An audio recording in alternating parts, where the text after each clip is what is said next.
Señores, buenas noches, bienvenidos a una nueva entrega de 3356. Es un gusto, como todos los martes y todos los viernes, reencontrarnos con ustedes.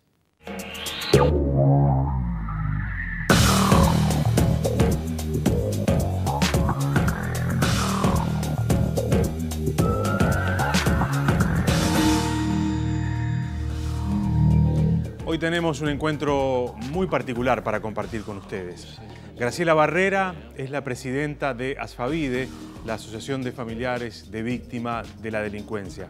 Con ella vamos a estar conversando por un episodio que ustedes seguramente ya conocen. Después de 10 años, finalmente se aclaró la muerte de su hijo.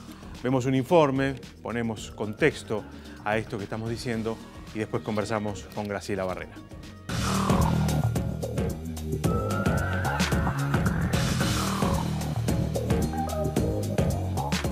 Graciela Barrera es la cara visible de ASFAVIDE, una asociación que trabaja por los derechos de las víctimas de la delincuencia. Su militancia empezó buscando respuestas al dolor que le provocó la muerte de su hijo, Alejandro Novo, asesinado hace 10 años durante una rapiña en Barros Blancos. Al principio, Graciela reaccionó con bronca e impotencia. Incluso llegó a abrir su comercio con un pizarrón que decía: «Hoy no tenemos ofertas, solo tenemos dolor y tristeza». 3 o 4 bestias nos quitaron a Ale. Sin embargo, el amor que Graciela siente por su hijo fue el motor que la hizo decidir que la muerte de Alejandro no sería en vano, que ese crimen no quedaría impune y que a partir de ese momento iba a trabajar por las víctimas y sus derechos, por una sociedad menos violenta. Junto a otras familias víctimas que no encontraron contención ni respuesta, creó la Asociación de Familiares y Víctimas de la Delincuencia, ASFAVIDE. Uno de los principales de la institución fue la sanción de la Ley 19.039, de reparación a las víctimas de la delincuencia, por la que las víctimas de delitos violentos que pierden a un familiar cobran una pensión. A 6 años de su creación, más de 3.000 personas pasaron por ASFAVIDE, que hoy brinda gratuitamente asistencia psicológica, asesoría legal y asistencia social y capacitaciones a través de INEFOP. Hace algunos días, Graciela Barrera recibió la noticia por la que había trabajado incansablemente durante estos 10 años. 2 hombres fueron procesados por la justicia por el homicidio de su hijo.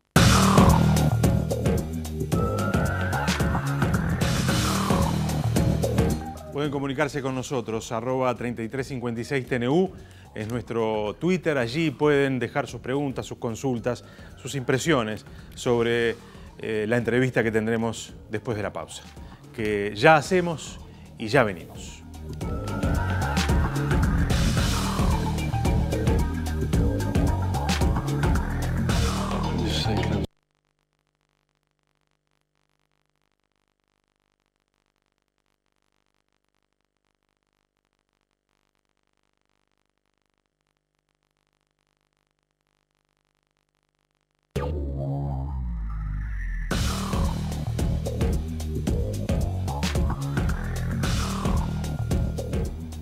Seguimos adelante y es un gusto recibir esta noche aquí en Televisión Nacional a Graciela Barrera, es presidente de ASFAVIDE. Graciela, gracias por acompañarnos. No, al contrario, gracias a ustedes por invitarnos. En el año 2009, algunos meses después de la muerte de tu hijo, nos visitaste en este mismo estudio. Hacíamos por ahí, por aquel momento, Poder Ciudadano con Miguel Nogueira. Y yo recuerdo haber visto a otra mujer. Esta Graciela, 10 años después, con el círculo cerrado, como te gusta decir a vos, porque finalmente los responsables de la muerte de tu hijo, sabemos quiénes son y han sido procesados por ese delito también. ¿Es la misma mujer esta Graciela Barrera de hoy que aquella que conocimos una noche de hace ya 10 años? En realidad es la misma, pero en aquel momento con el dolor muy a flor de piel. En realidad con 10 años más. Y en realidad habiéndose embarrado mucho estos 10 años, porque un día empezó a ver de que lo mejor que podía hacer era honrar la vida de Ale. Y a partir de ahí, mi vida cambió. ¿Se sana, Graciela? A ver, hay dos cosas. Para mí el dolor te va a acompañar toda la vida porque la pérdida de un hijo no se puede suplantar con nada y es algo muy doloroso. Pero creo que sí. Yo hoy siento que lo que quiero es recordar de Ale las cosas lindas, las que me hacen sonreír, porque le pude cerrar ese círculo que, como yo te he dicho varias veces, donde sí cumplí lo que le prometí cuando lo vi como lo vi aquel día. Yo creo que hay que poner mucho de sí, creo que es un camino muy, muy arduo, con muchas piedras, pero que está en uno mismo poder sanar y está en uno mismo el tipo de cambio que quiera tener. Claro. Cuando se da el episodio, cuando muere Leonardo, vos inmediatamente, digamos, te repusiste al otro día o pasaron un par de días y fuiste a trabajar. Recuerdo que siempre contás aquel pizarrón que pusiste ese día. No había ofertas en el negocio, había solamente dolor. Y te escuché decir hace muy pocas horas que te arrepentís de algunas de las cosas que decías allí, cuando tratabas de bestias a aquellos que habían arrebatado la vida de tu hijo. A pesar de todo, a pesar del dolor, a pesar de que con seguramente todo el derecho podría seguir pensando eso, hoy decís que no son bestias. No. Por eso hablo de ese cambio que uno fue teniendo en el correr del tiempo, porque eso yo lo escribí en el pizarrón el 15 de enero, el 14 muere Alejandro, el 15 pongo yo ese pizarrón, porque había mucha gente que se acercaba a la avícola y se acercaban, entonces era una forma de yo contarles lo que nos estaba pasando. Cuando escribo eso, vuelvo a repetirte, con todo el dolor a flor de piel, con el que uno no sabe para dónde recurrir, para, no sé, un montón de cosas que vienen a uno, que no puede entender que una persona le quite la vida a otra, que sigo sin entender de que una persona pueda quitarle la vida a otra, ¿no? Sí, escribí eso. Pero después fui en mi proceso interior dándome cuenta de que las personas se equivocan. Y cuando yo vi de la forma en que vivían dentro de un establecimiento, dentro de una cárcel, cuando vi gente que compartía un lugar muy reducido, que realmente parecían bestias, claro. Ahí entendí que quizás nosotros mismos somos quienes formamos a las bestias. ¿Por qué digo esto? Porque si no les enseñamos un trato digno, si no no hacemos que los derechos humanos existan para todos, difícilmente cuando salgan van a cambiar su forma de ser, ¿no? Ahora después vamos a hablar de Asfavide y de cuál fue el recorrido que te llevó a construir esta institución que de alguna manera era algo que faltaba, porque las víctimas estaban absolutamente solas, el sistema de justicia no las tenía en cuenta. Eran objetos. Eran objetos. Es decir, se sumaba al dolor la impotencia de no poder hacer mucho en un proceso en el cual, por ejemplo, se había muerto o habían asesinado a un ser querido. Pero antes de eso, algunas preguntas que probablemente los que están del otro lado se hacen, ¿no? ¿Cómo no transformar todo ese dolor en odio, por ejemplo? Y transformarlo en todo lo contrario, en empatía, en solidaridad, en amor. Digamos, ¿cómo se hace? ¿Cómo es que alguien en un momento logra transformar todo ese dolor en algo positivo y no, como probablemente a muchos les pueda parecer, en algo negativo.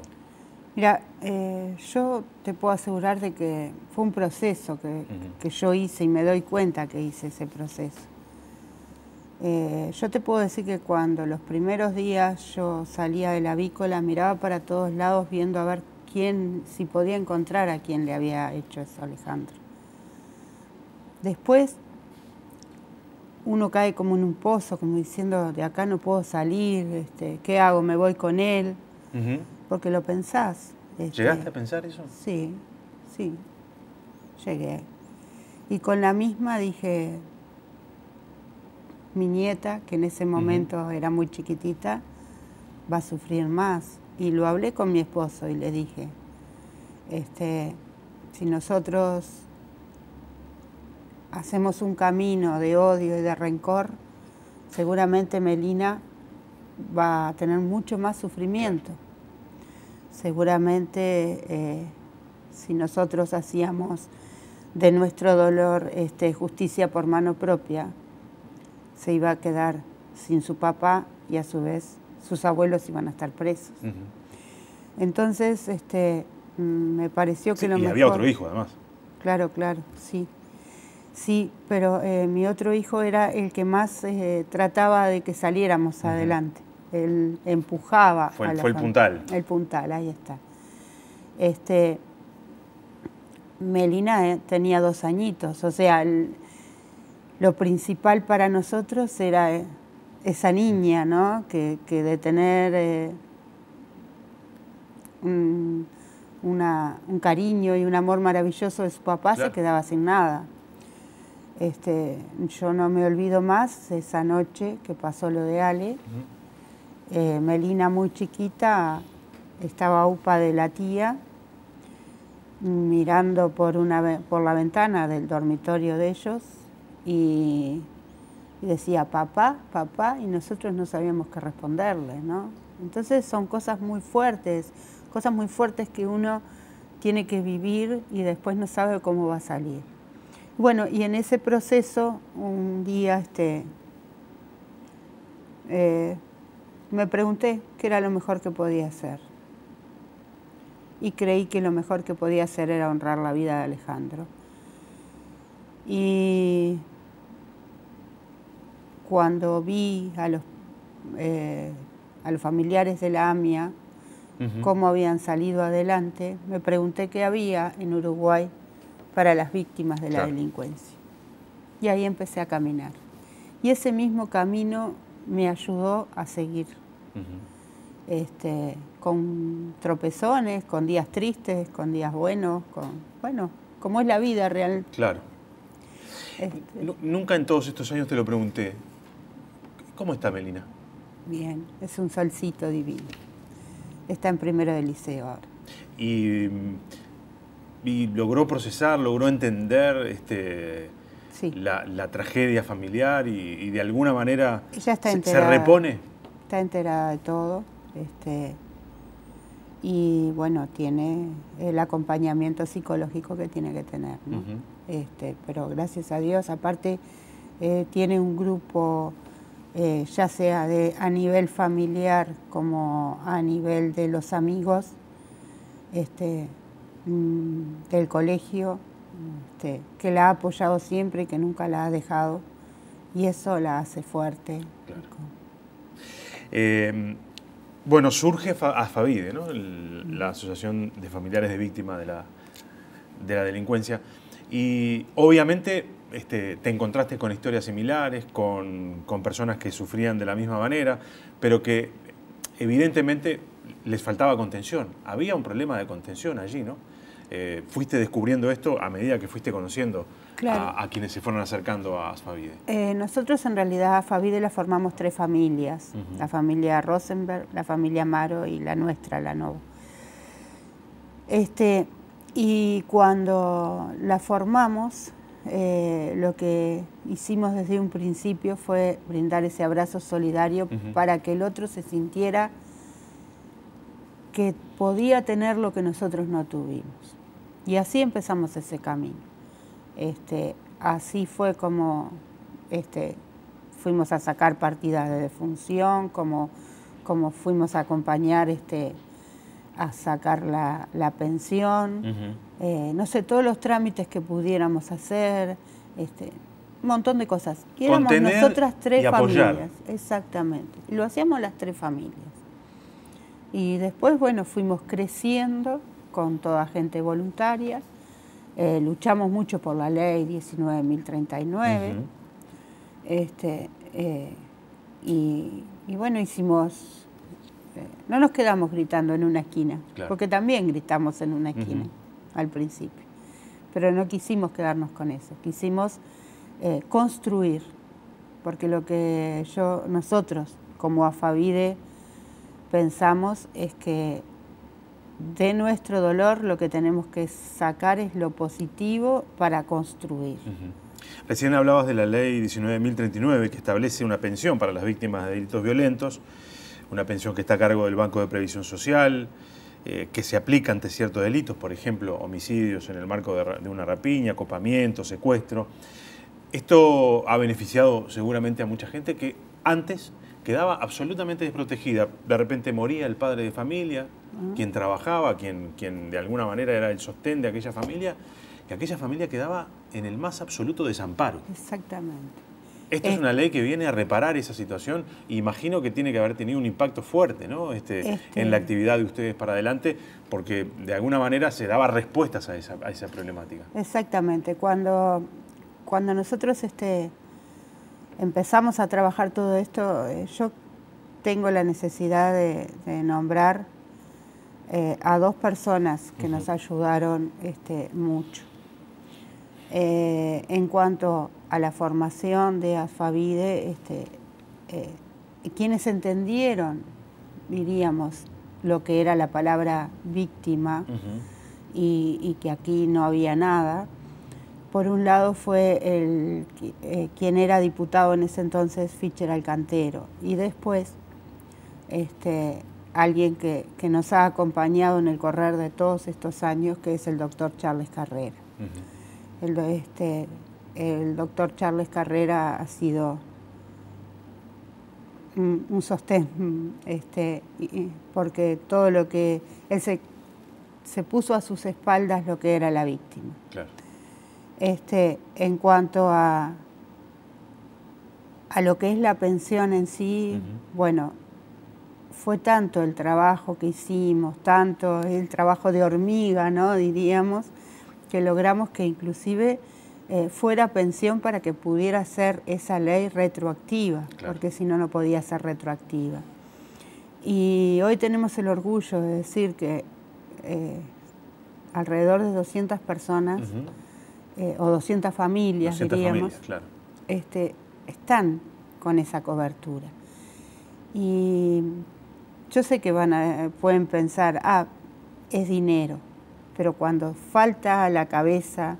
No, obvio que el dinero no repara nada. Obvio. Ahora, si al dolor, al desamparo le sumás... Sobre todo los niños, ¿verdad? Le sumás no poder sostener la vida cotidiana, es un drama. Eso, exactamente. O sea, un drama adicional al drama que ya es. Exactamente.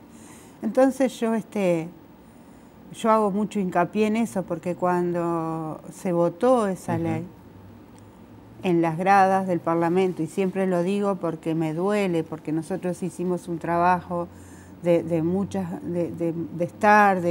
entregar folletos y todo, éramos 4 personas. Y en ese momento, cuando habían víctimas, lo único que por eso dejó ASFAVIDE de ir a marchas y todo eso, se trataba de usar políticamente. Claro. Entonces nosotros no queremos nada que fuera político. O sea, sabemos que para hacer las leyes, para todo, tenemos que estar con todos los partidos. Hay que interactuar con el sistema político, claro. Pero después de ahí que nos pongan determinados partidos políticos, eso no. También ASFAVIDE tuvo un papel central a la hora de la construcción del nuevo Código del Proceso Penal, en el entendido de que se dio finalmente a la víctima un lugar en el proceso.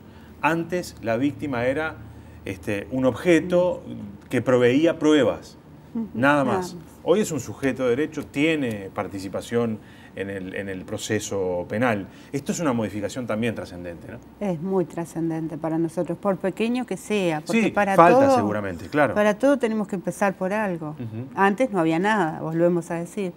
Entonces, nosotros en el 2013 ya hicimos una mesa redonda, viendo de qué forma se podía tratar de que existiera ese cambio, de que las víctimas fueran sujetos de derecho. Y bueno, por eso estamos tan compenetrados con el nuevo código, porque creemos que, aunque sea mínima, es muy importante. Claro. Y aparte de eso, porque la víctima, cuando ocurre el hecho, ya sea, o sea, no tiene por qué matarte a alguien. No puede ser un homicidio, ¿no? Pueden ser otros tipos de delitos. Ahí claro. está. La víctima, la persona se siente vulnerada en sus derechos.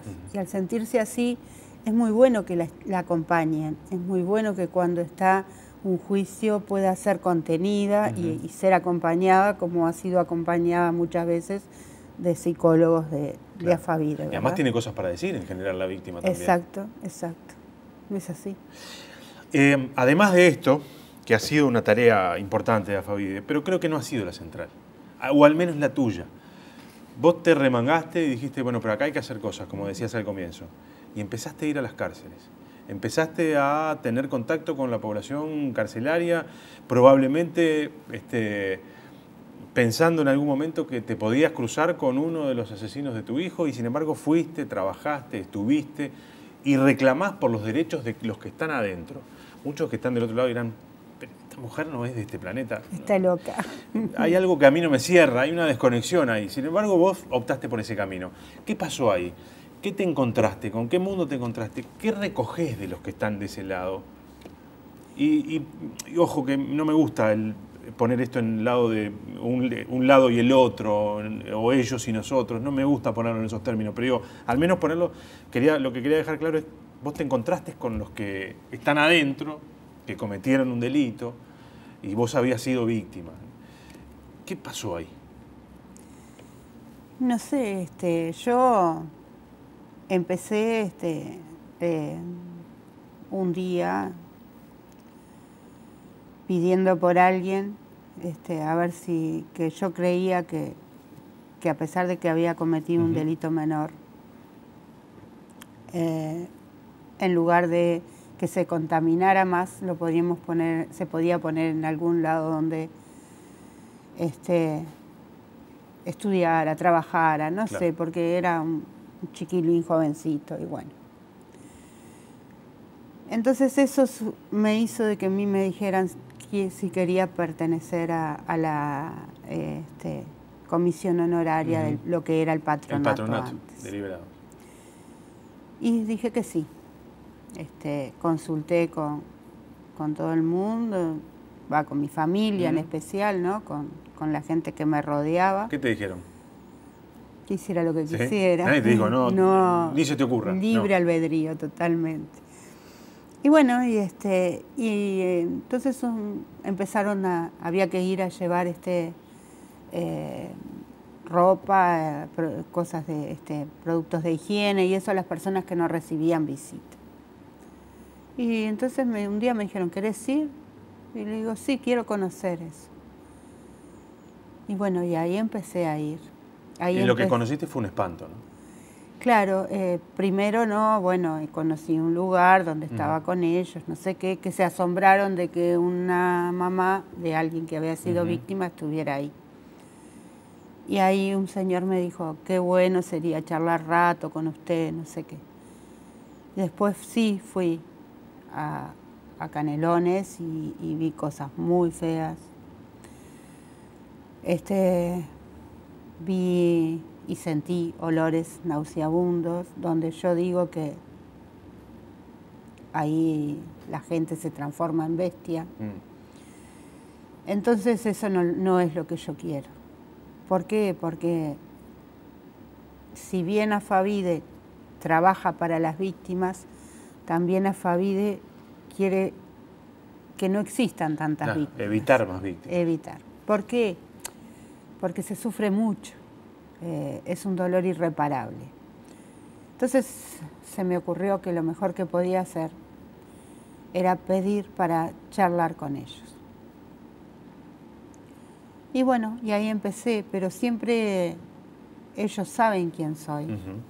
Saben que soy la mamá de Alejandro, saben que me llamo Graciela y que estoy ahí para buscar una solución entre todos. Porque la sociedad... Pero a vos no te interesa saber quién está del otro lado hasta ahora. Nunca pregunté. Muchas veces me lo cuentan, pero yo no pregunto. Claro. O sea, nunca pregunté quién era quién. Cuando voy, bueno, empiezo a charlar con ellos. Primero, la primera vez fue como, ¿y esta mujer a qué viene acá, no? 47 personas encerrados en un lugar conmigo. Y porque fui sola, nadie me acompañó, nadie, o sea, me dieron la libertad de que yo lo pudiera hacer. Y bueno, y cuando dije quién era, por qué estaba, se empezaron a acercar y se hizo una linda rueda. Y empezamos a hablar. Y ahí empecé a encontrar que hay primero mucha gente joven, muchísima. Un respeto muy grande hacia mí, porque la verdad un respeto muy grande. Y empecé a encontrar de que me empezaron a contar cómo había sido sus vidas antes de eso. Y ahí hay trayectorias que uno no puede no darse cuenta que tenían que terminar así. Exacto. Porque cuando uno tiene una vida sin oportunidades, ¿no? El beso y el abrazo que yo le daba a mi hijo, para ellos ese beso y abrazo quizás hubiera sido una quemadura con un cigarrillo, porque era el contacto que tenían. Entonces cuando nos ponemos a pensar en esas cosas, vemos que la realidad es diferente. No es en la burbuja que uno vivía antes de lo que le pasó a Alejandro, sino que la realidad es esta. Ahora que conoces a tantos, ¿no? Y escuchás seguramente muchos que dicen, estos no tienen vuelta, que se pudran ahí, no hay forma de recuperarlos. ¿Qué crees? Primero parto de la base que creo que hay personas de que están enfermas y que tienen que tener no sé si la palabra es recuperable, pero que tienen que tener un seguimiento muy especial y un tratamiento muy especial, porque de repente sus cabezas no piensan como nosotros. Después pienso que la gran mayoría sí no tiene ningún tipo de inconveniente, que si les damos las herramientas los podemos, pueden ser iguales. Y cuando escucho las personas que dicen así, me gustaría llevarlas conmigo y que estuvieran conmigo en los lugares que yo estuve, a ver si siguen pensando lo mismo. ¿Seguís queriendo ver los ojos que fueron los últimos que vio Alejandro antes de morir? Hay unos ojos, porque son dos las personas, hay unos que ya los conozco. Pero que igual yo dije, sí me gustaría sentarme frente a los dos, pero a su debido tiempo. Claro, no ahora. No ahora, porque creo que por respeto también hacia el otro, no es el momento, no es el momento. Graciela, vamos a hacer una pequeña pausa y después incorporamos a la mesa a Isaías Valencia, es psicólogo, trabaja con Asfavide y queríamos también tener una mirada técnica sobre, bueno, cómo se trabaja en el manejo del dolor en el caso de las víctimas. ¿Te parece? Perfecto. Hacemos una pausa y ya seguimos.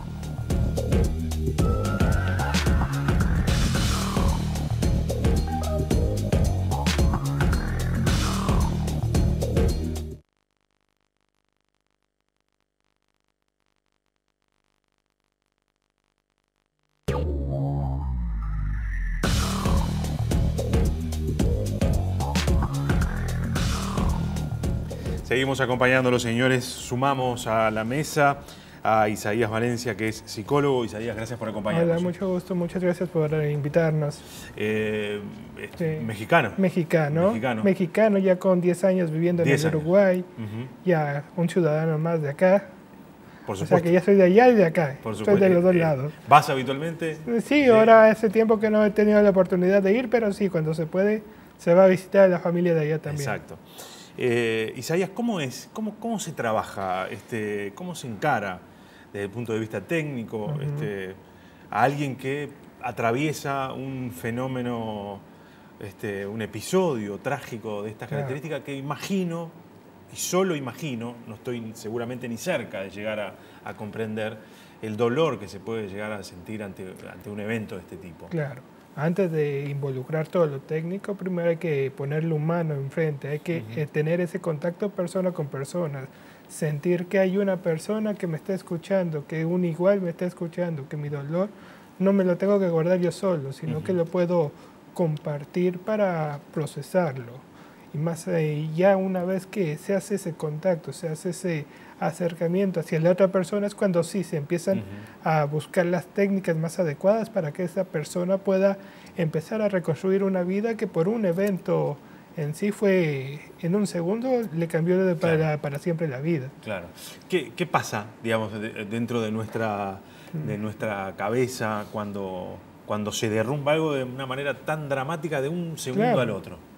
Y pasan muchas cosas, hay muchos fenómenos, desde la congelación, de no saber, pensar que esto le está pasando a otra persona, la despersonalización, el miedo a continuar en esa conducta, que vuelva a pasar ese evento, a que mi vida no va a ser igual, tener miedo a que siempre vaya a estar en ese momento, volverme loco, miedo... Igual hay que entender que la vida no va a ser igual nunca, ¿no? Ahí hubo un cambio, hay una vida hasta ahí y una vida diferente de ahí en adelante. Ahora, lo que se intenta con la intervención desde el punto de vista, ya sea psicológico, social, legal, es hacer que esa vida que viene de aquí en adelante sea lo mejor posible y lo mejor construida para esa persona. Claro. Que sea elegida, porque como dice uno de los lemas de Asfavive, nadie está preparado para hacer vida y tampoco nadie elige ser víctima. Claro, totalmente.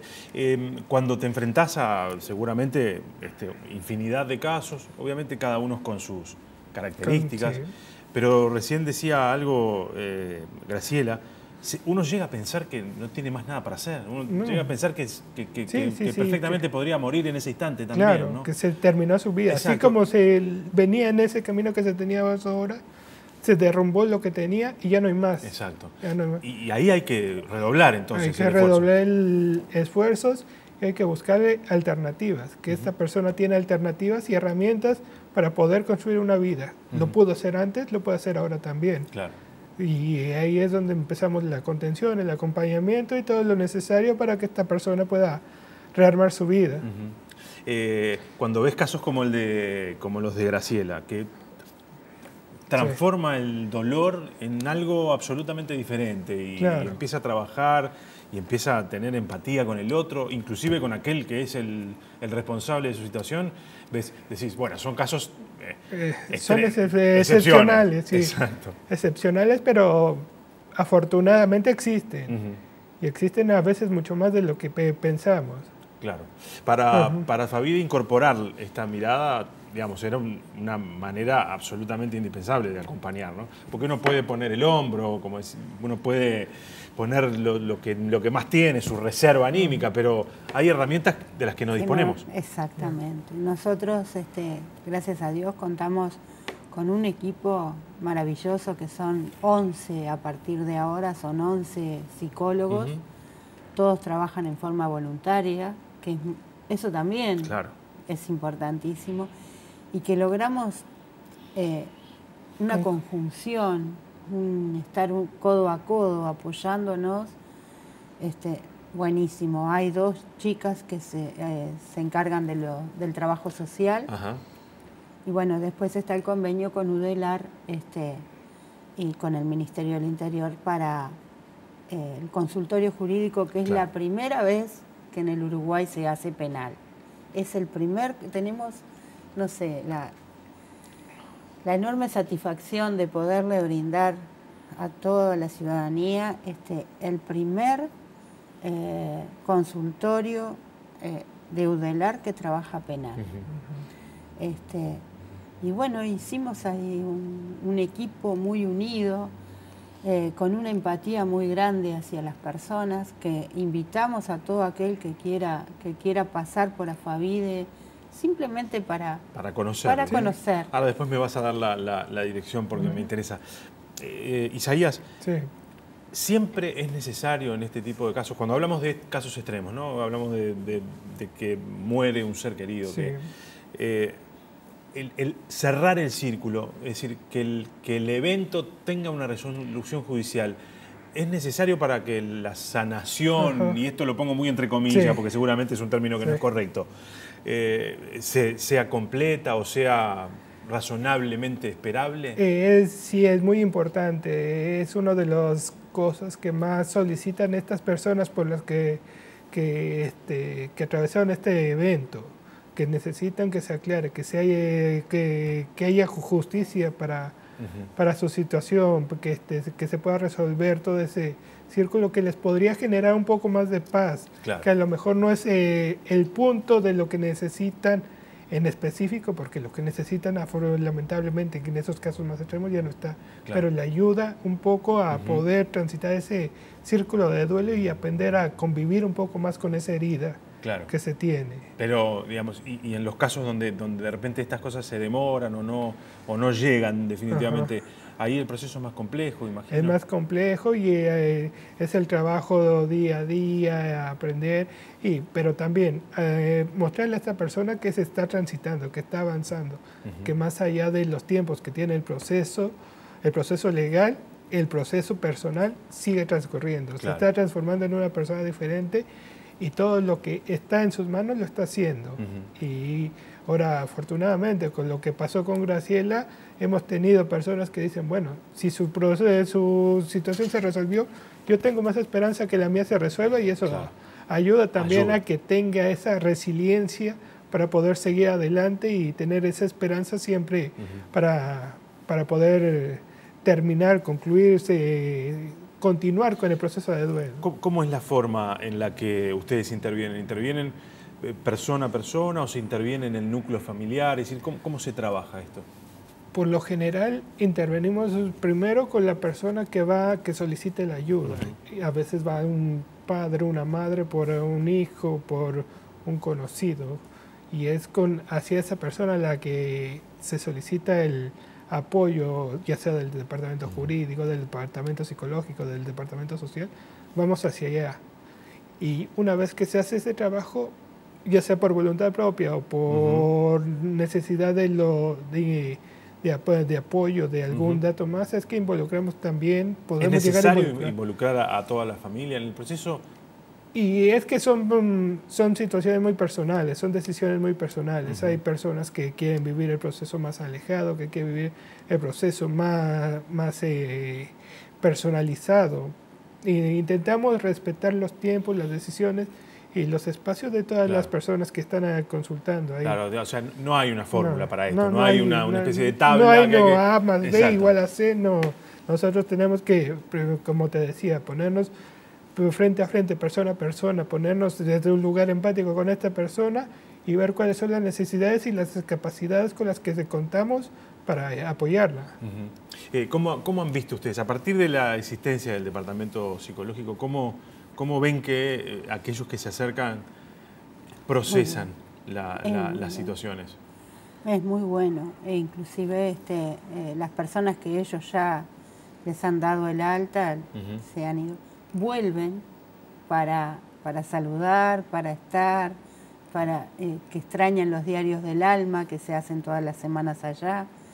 ¿Qué es esto? Contanos. El diario del alma lo hace la coordinadora, la psicóloga nuestra, que es coordinadora, Daniela Álvarez Icardi, y ella hace un diario del alma. Ese diario del alma es simplemente pasajes, pensamientos, actividades diferentes. algo así como un mimo hacia el alma, un pensamiento que a lo mejor en ese momento, que es mi momento más oscuro, me da una pequeña iluminación, o me ayuda, o me hace reflexionar, un mandala, una ilustración o algo que... Una receta de cocina. Una receta de cocina, unos té, distintas cosas. Claro. Eso es lo que la gente después viene y dice, Claro. ay, me lo vengo a buscar porque lo sigo queriendo, sigo Necesitando. necesitando. En definitiva, ¿no? Exacto. Yo, con respecto a lo que decían recién, me acordaba cuando nosotros empezamos, que éramos las 3 familias nada más. Sí. Nos reuníamos, que nos habían dado un lugar en la calle Magallanes, en los Residentes de Flores, en la casa de Residentes de Flores. Y bueno, lo que habíamos hecho era todos los lunes, la gente que nosotros sabíamos que necesitaban ayuda, les decíamos que vinieran, comprábamos galletitas o algo, compartíamos algo. Pero el resultado es que yo siempre les cuento a ellos, a nosotros cada vez nos hacía peor, porque cada uno que venía, Claro. contaba todo, y terminábamos todos llorando. Claro. Entonces dijimos, no, esto para nosotros no sirve.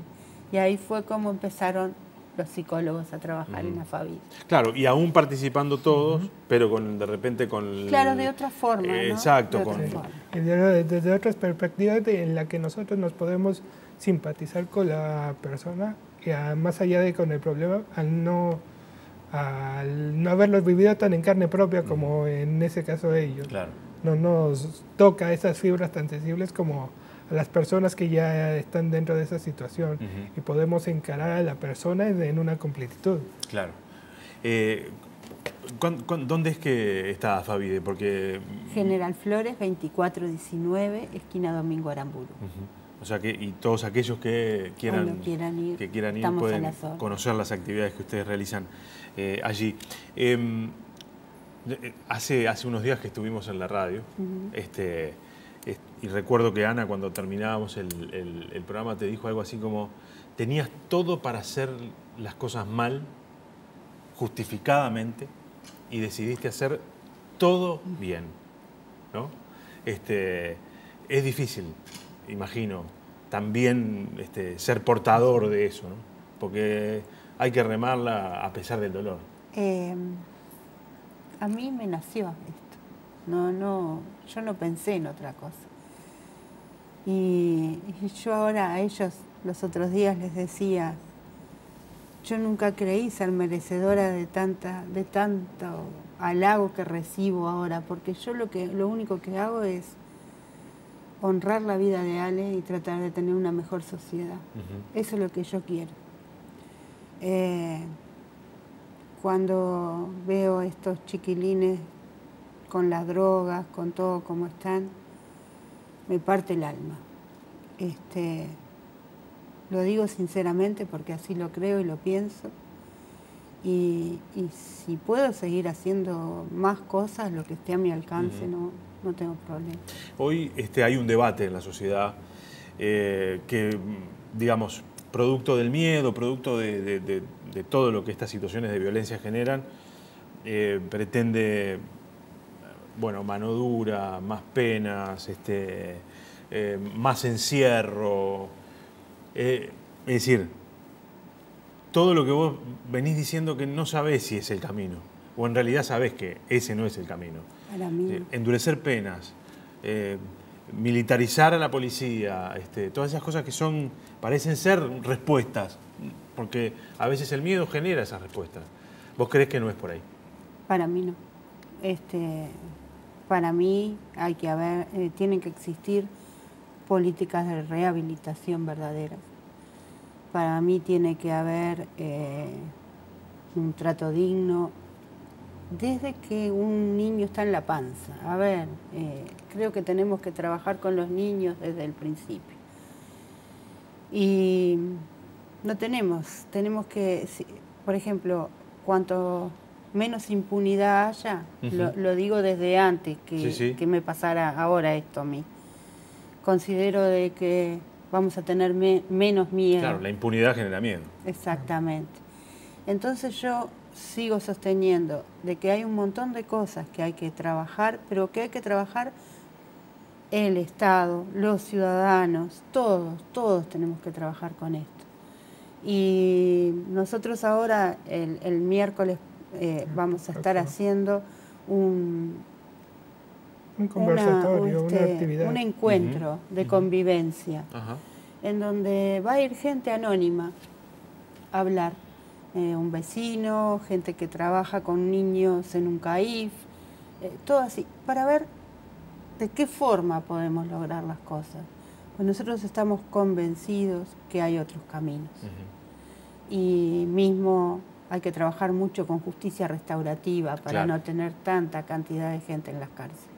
Que también están hoy en pleno debate, ¿no? Porque hemos visto algunas cosas que, claro, a primera vista golpean. ¿Por qué un juez o un fiscal deciden tal cosa con respecto a alguien que enfrenta un proceso judicial? Pero sin embargo la justicia restaurativa debería ser al menos mejor utilizada. Exacto. Aparte hay una cosa, creo que todos nos tendríamos que preguntar qué justicia queremos para los uruguayos, ¿no? Porque ya que está en un debate tan grande todo, bueno, ¿cuál es la justicia que queremos? Tendríamos que todos involucrarnos un poquito más. Y no tendríamos que cerrar los ojos y hacer que no vemos las cosas que pasan. Claro. Porque si no fuera por la encomiable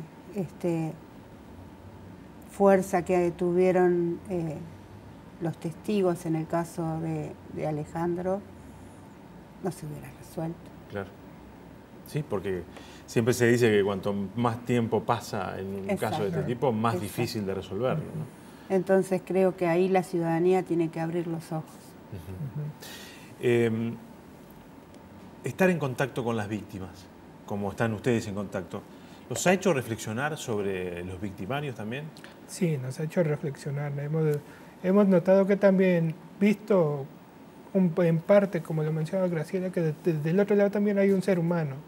Un ser humano que las situaciones, las elecciones, las distintas cosas lo llevó ahí. Pero eso, el evento que ocurrió, no lo hace dejar de ser una persona más. Y una persona que también hace sufriente a otra familia. Claro. Porque esa familia también está en esa situación. Y hemos tenido también casos en atención en donde tenemos en la misma familia las dos partes, claro, el victimario y la víctima. Entonces hay que intentar involucrar y hacer algo complementario para tener esas situaciones y siempre ver a las personas, ya sea víctimas, victimarios, como lo que son. Claro. Con sus elecciones, con sus no elecciones, y sus con circunstancias, sus circunstancias. Graciela, gracias por acompañarnos. Como siempre, es un inmenso gusto cada vez que podemos conversar. Y seguramente esta no va a ser la última vez. Así que gracias por habernos acompañado. Isaías, gracias también. Muchas gracias. Un gusto y bueno, nos alegra que hayas elegido al Uruguay para vivir. Gracias. Muchas gracias a ti por invitarnos. Por favor, un gusto como siempre. Señores, con ustedes nos estamos reencontrando la próxima semana, el martes. Aquí en Televisión Nacional hacemos otra entrega de 3356.